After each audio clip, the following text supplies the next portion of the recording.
वहां से भगवान श्री कृष्ण, महात्मा बलराम तथा प्रधान वृष्णिवंशी वीरों के शरीरों को लेकर उन्होंने उनका संस्कार संपन्न किया। तदंतर अर्जुन ने द्वारका के बालक, वृद्ध तथा स्त्रियों को साथ ले वहां से प्रस्थान किया, परंतु उस दुखदायिनी विपत्ति में उन्होंने अपने गांडीव धनुष की अभूतपूर्व पराजय देखी।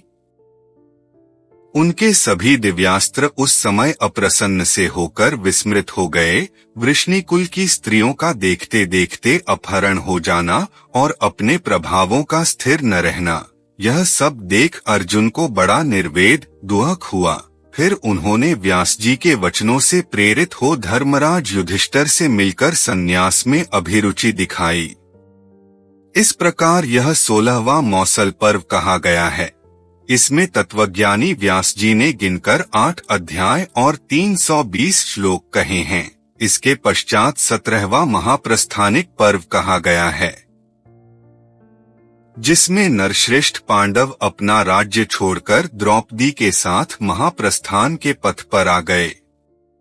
यहाँ पर घर छोड़कर निराहार रहते हुए स्वेच्छा से मृत्यु का वरण करने के लिए निकल जाना और विभिन्न दिशाओं में भ्रमण करते हुए अंत में उत्तर दिशा हिमालय की ओर जाना महाप्रस्थान कहलाता है। पांडवों ने ऐसा ही किया।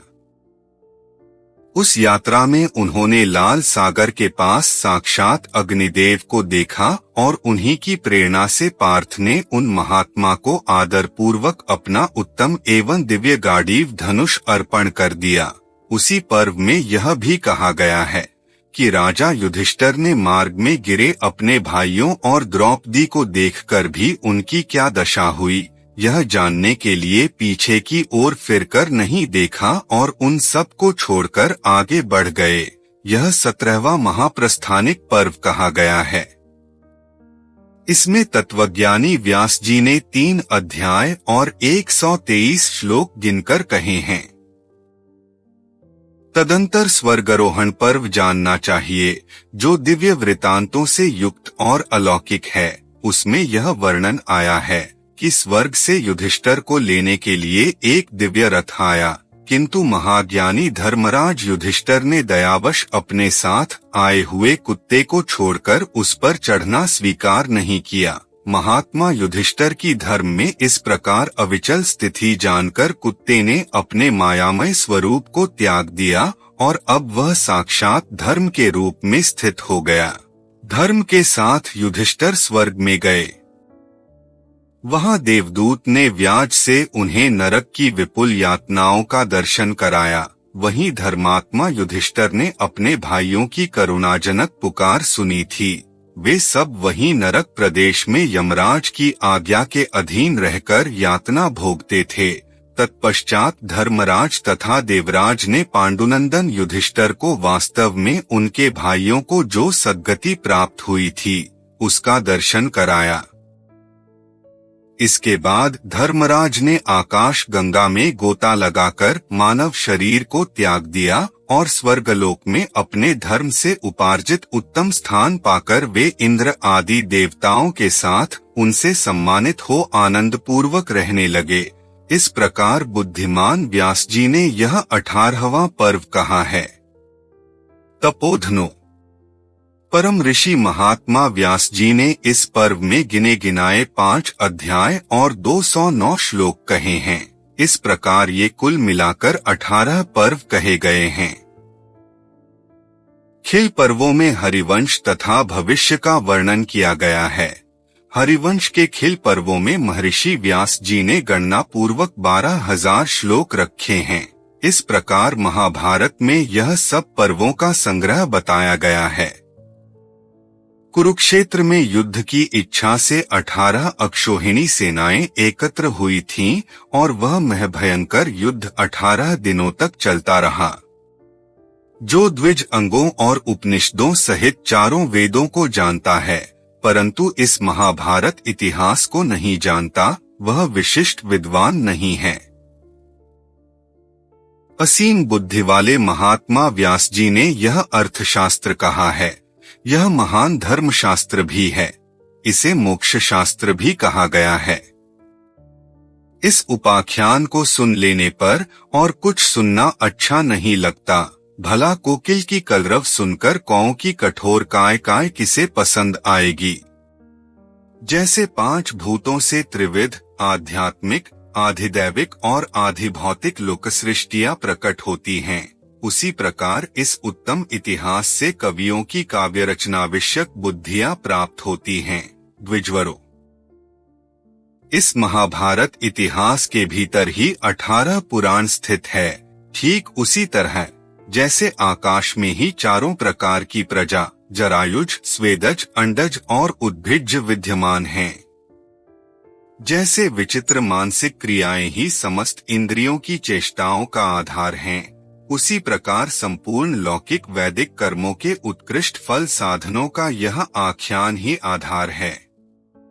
जैसे भोजन किए बिना शरीर नहीं रह सकता, वैसे ही इस पृथ्वी पर कोई भी ऐसी कथा नहीं है जो महाभारत का आश्रय लिए बिना प्रकट हुई हो।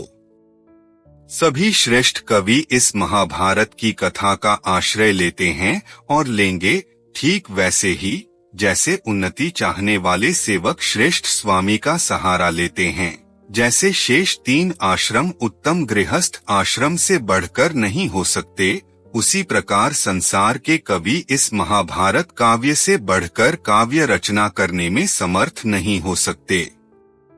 तपस्वी महर्षियों तथा महाभारत के श्रोताओं, आप सब लोग सदा सांसारिक आसक्तियों से ऊंचे उठें और आपका मन सदा धर्म में लगा रहे, क्योंकि परलोक में गए हुए जीव का बंधु या सहायक एकमात्र धर्म है। चतुर मनुष्य भी धन और स्त्रियों का सेवन तो करते हैं, किंतु वे मन की श्रेष्ठता पर विश्वास नहीं करते और न उन्हें स्थिर ही मानते हैं।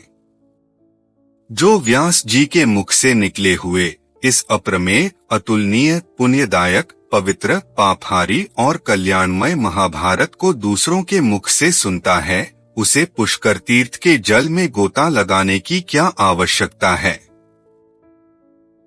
मनुष्य दिन में अपनी इंद्रियों द्वारा जो पाप करता है, उससे सायंकाल महाभारत का पाठ करके मुक्त हो जाता है।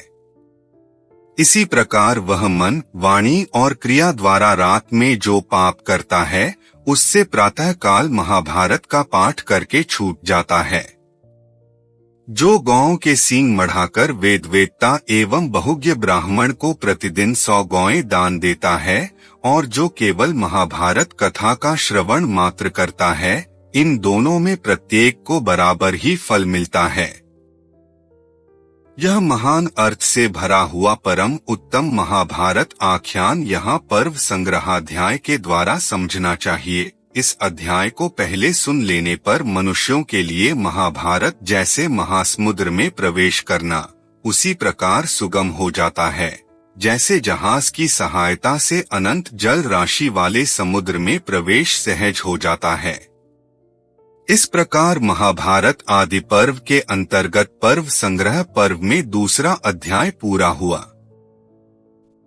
आपसे एक निवेदन है, आप अपने मित्रों, बच्चों को महाभारत जैसा भव्य, दिव्य, विशाल, अद्वितीय ग्रंथ पढ़ने के लिए प्रेरित करें, जिससे उनको जीवन में एक नई दिशा प्राप्त हो। अगर हमारा वीडियो आपको अच्छा लगा तो लाइक करें, शेयर करें और चैनल को सब्सक्राइब करें, जिससे महाभारत के नए एपिसोड का नोटिफिकेशन मिलता रहे। धन्यवाद।